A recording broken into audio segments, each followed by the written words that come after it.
فبأي آلاء ربكما تكذبان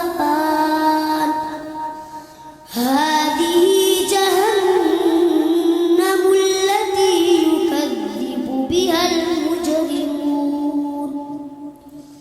يطوفون بينها وبين حميم آن